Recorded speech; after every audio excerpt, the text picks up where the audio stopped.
Hello, everybody. All right, so today we are going to be talking about another Netflix documentary, and this is called Shipwrecked: A Nightmare at Sea. So I watched this on Netflix. It's free if you have that, obviously.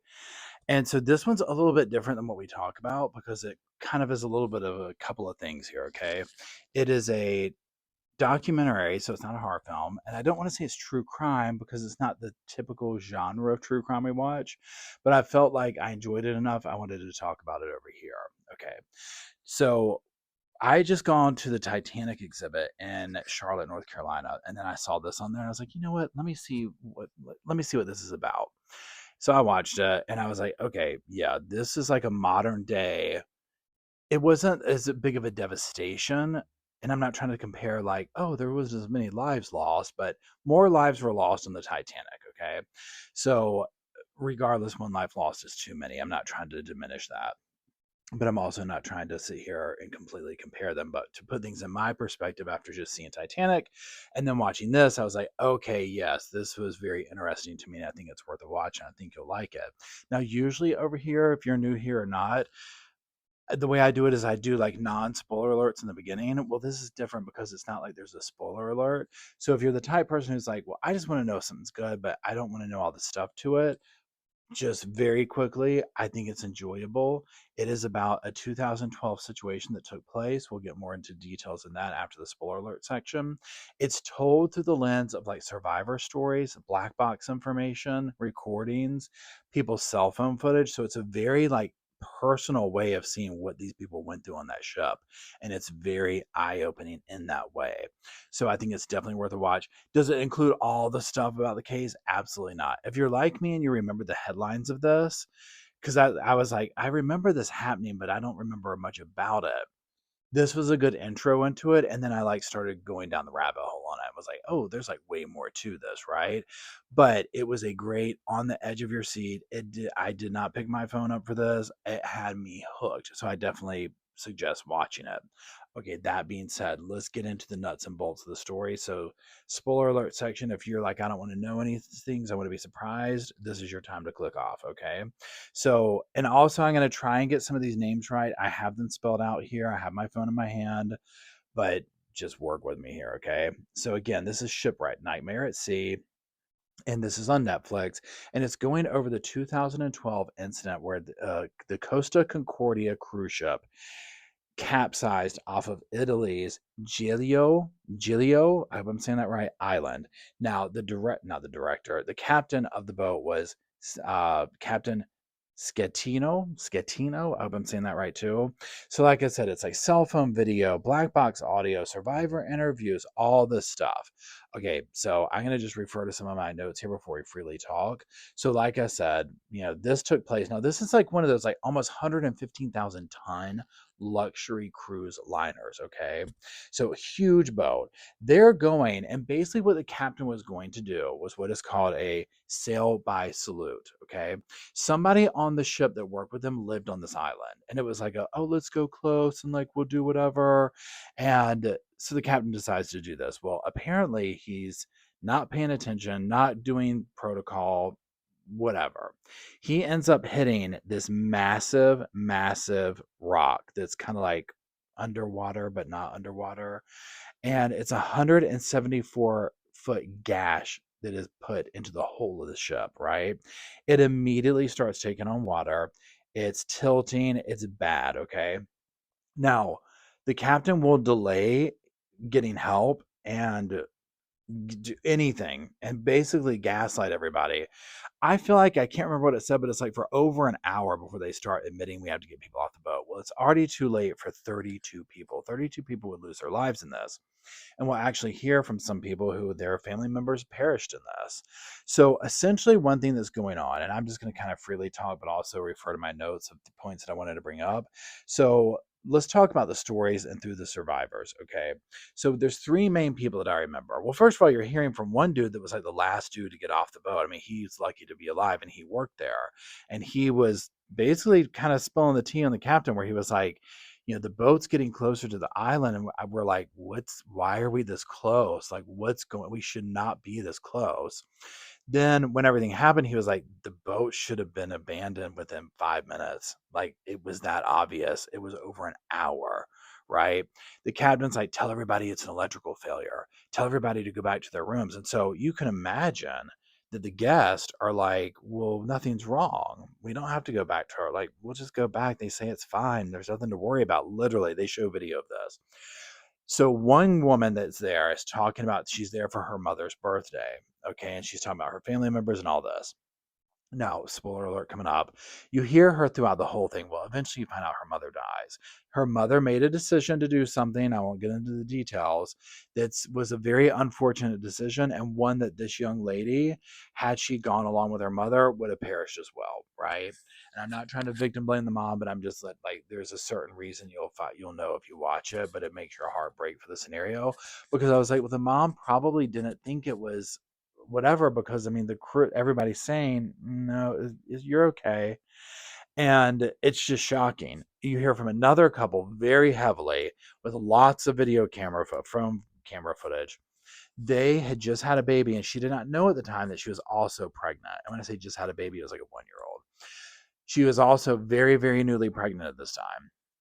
Did not know it. And like literally the story they tell y'all, I'm talking, yeah, they ended up finally getting on one of the lifeboat things or whatever, but because of the way, let me set my phone down. The ship was tilting, so like, say here's the ship's going like this, right? So you can imagine if the lifeboats are here, they're getting hit, and they're like, we started to go down and we really fell and like crashed into the boat. So then they're having to jump off the lifeboat back onto the ship, onto another one, like the whole 9 yards. Okay, and they're talking about their story, and you're hearing about people, and they're like, people are desperate, people are offering, I'll give you this much money to get me on the boat with you. You're hearing about a massive amount of people. I think there was like over 3,000 people on the boat, who all of a sudden are clamoring for their life, right? But it's like a slow build, because again, the crew and everybody's like, oh, it's okay, it's okay, it's okay. Some of them are real ones and are like, we need to get out of this boat. But even once they said that, like, you see crew members going back, no, you can't touch the lifeboat, don't go over there. We'll get to my thoughts on that. Then we hear from another woman who worked on the boat as like an entertainer. She was a singer, and she's talking about it and her evening and how she went here and this happened and blah blah blah blah blah. And so when everything starts popping off, and she's like, I'm basically got to go to my room and get my stuff. We got to get out of here. And her boss is like, where are you going? And she's like, I'm doing this. And no, you go back in there and entertain the customers. And she's like, I quit. But that's what you were dealing with, where it was literally like an opposition to save people. It wasn't just negligence on a lot of people, including the captain. It was lying and gaslighting and covering things up. They show and play so much footage of the captains, of the recording of the captain talking to other people, and him being like, no, don't tell, we're not evacuating the passengers, we're moving them, don't say that word. And when they finally were like, abandoned ship, apparently that's a big thing in maritime stuff, is when you say abandoned ship, a lot of stuff happens. We're not abandoning the ship, we're moving passengers. It was crazy, y'all. Now, I'll give him a couple of things here. Number one, a lot of other people ended up getting in trouble with this, not just the captain, okay? But the captain gave some kind of instructions to somebody who there was a language barrier between the two of them, and it could have changed the outcome. There's a lot of things that could have, would have, should have, or whatever, and I'm not giving the captain excuses. He's a horrible human being, okay, for multiple reasons, but there was other things at play that weren't just his fault. Now, him playing it off and all that, that man should have immediately said, evacuate the ship immediately. And probably the fact that 32 people died with an hour and a half delay, you probably could have easily saved them, right? A 5-year-old died in this, right? Imagine that horror. Okay. So another thing that the captain, that was very apparent, at least to me, was a huge ego. He did not want to admit that he messed up. You could hear the panic in his voice, and understandably, there's going to be panic, but he did not want to admit that he messed up, y'all, at all. Now, let me refer to my stuff over here real quick. So it keeps you on the edge of the seat for sure. Okay, so let's talk about a couple of things. So you hear these three stories, you see the footage, you're seeing the ship tilt, you're seeing people from the perspective of the lifesaver raft. on the ship, and you're like, how are they going to live? And that's where I was like, oh my God, what was this like for Titanic? Now, one thing to keep in mind with this was not that far off the coast, right? So people were starting to really question, and one of them, the couple with the baby, will say, do we jump and try and survive the water to swim back? Is it too cold? Can we, maybe we could get in there and swim? I mean, remember, you're talking about sharks, you're talking about cold water, but it's close enough to kind of make you say, maybe we could do it. And also, the way the ship was slowly tilting, it was one of those things where it was like, I could see how a lot of people, in addition to that, plus the captain being like, there's nothing to worry about. Go to your room. They were like, well, we're just going to go to our room and sit here. Well, that was the worst place that you could be for some people because you were going to be the first to go underwater. And when certain things happened and the boat shifted, you couldn't do anything else. And they're talking about it where they're like, everything became a missile. And they're like, look, from one moment, not one moment to the next, but a few minutes to the next, a place where you just walked was now a massive slide, and it was like, I have to get back up here. How do you do it? That type thing. And so you're hearing people with children, with this, with that, y'all, you felt the panic in this. Okay. So one of the things that took place, so accountability, okay, so let's talk about the end result. So they evacuate the ship eventually, right, after like an hour and a half or whatever. Captain abandons the ship before everybody's off. Once he saw it was a lost cause, oh honey, he was on that ship. And you hear people, I don't know who it is, the Coast Guard being like, get, this is a command, the ship has been abandoned, you get back on that ship and you help passengers off. Okay. One of the things that stuck out, and I'm not, you're going to be like, okay, Paul, for real. When you get on an airplane, or I've never been on a cruise, but anything like that where they're trying to tell you, like, you get off the boat or the plane this way and that way, pay attention. I know it seems monotonous. There is a reason for it because in panic, you don't know what to do. And what happened in this situation is you had a completely bad leadership. The number one made a very bad decision and executed it poorly. And then a cruise line that was hiring people that were not, like, promoting people that were too qualified, I'm sorry, not qualified enough to positions. And so you had like this language barrier between the captain and somebody and this and that and da da da da. And basically people don't know what they're doing. And then also nobody wanting to admit that the ship is sinking. It's like, okay, I don't care what the captain says, we're tilting. And understandably, some people, depending on where they're on the ship, might not have realized this at first. Because again, like at one point, the captain's like, or whoever that guy was that was the one who lived at the very end, uh, he was basically the last person to get off. He was like, you didn't feel it as much on the bridge, but like people above the restaurant, or people in the restaurant above the hole where it hit, it was like full impact. So they knew, like, you would have known, like, this is bad. Okay. And if you could probably look over and be like, oh, holy ish, but again, it's nighttime. Okay. So that being said, all this takes place, right? 30 some people die, including the woman who her mother made the decision that ended up, that she never saw her again. Okay. You hear her whole story. It was that mother's birthday weekend. It was so sad. And you just hear these personal stories and all this. Okay, so eventually the captain will get sentenced to like 15 years in prison. Now, there is a plethora of other people that all get 1 year, 2 years, 3 years, all these heavy fines. Okay. Now, also, there's people on the land, and I don't know what they were called, but whoever like they're talking with on the land that's also downplaying stuff. So, numerous people in positions of authority or that are have other people's lives and safety in their hand went to prison over this, as they should. Okay. So, because it was incredibly insane to be like, whoa, because of this one man's arrogance, and also a breakdown of other situations that took place. But at the end of the day, he's the captain. He was very egotistical and arrogant and didn't want to admit, I messed up. This is really bad. Let's get everybody off of the ship. Right? He could have saved lives and avoided prison. Okay. Now, also, one thing that took place is payouts.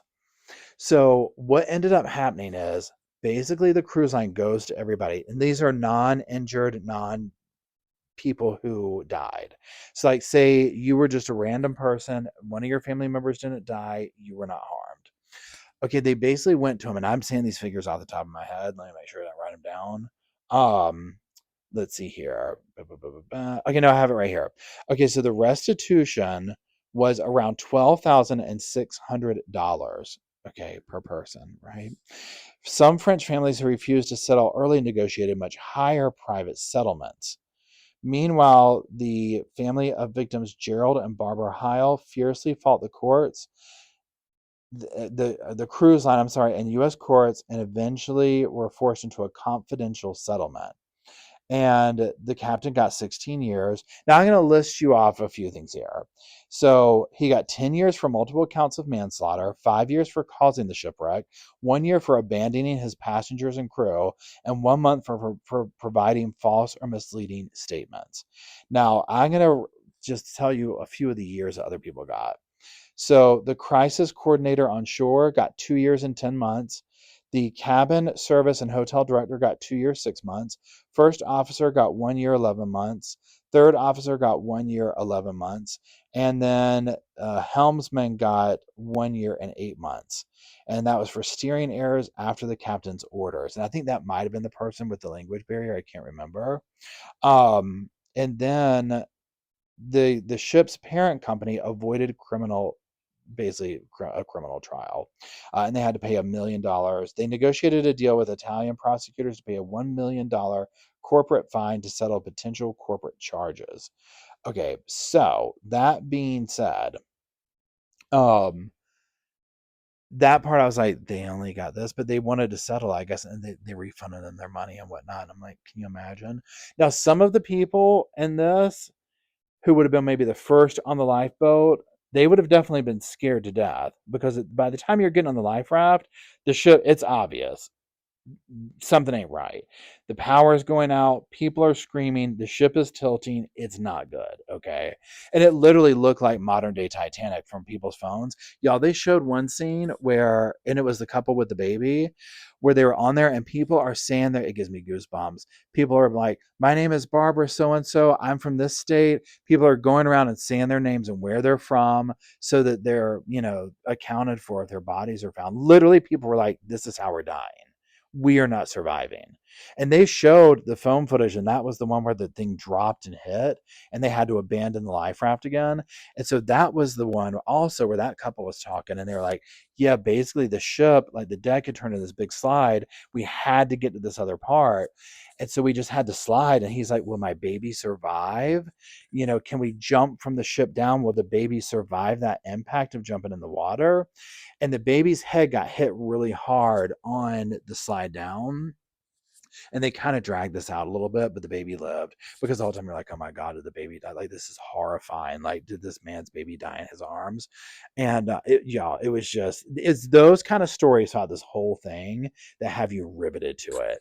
And then to be like, hear the black box footage of the captain just being like, oh no, don't say this. Oh no, don't do that. We're not abandoning ship. Y'all, I've never been on a cruise, and literally with this, I'm like, I don't know if I would. I really don't. I've done Titanic and now this. I think I'm definitely good from the idea of taking a cruise for a minute, okay? But you better believe I'd be like, where's the life jackets? Where's the lifeboat? Okay. And I'm like, I want to know how to work that lifeboat because if something goes down and the staff's like, no, it's an electrical issue, I'm getting on the boat. I'm getting on the boat. We're dropping it, right? So we'll see. But yes, definitely check this out. If you've watched it, let me know what you think. And that's it. I appreciate you. We'll gather back around here for the next movie review.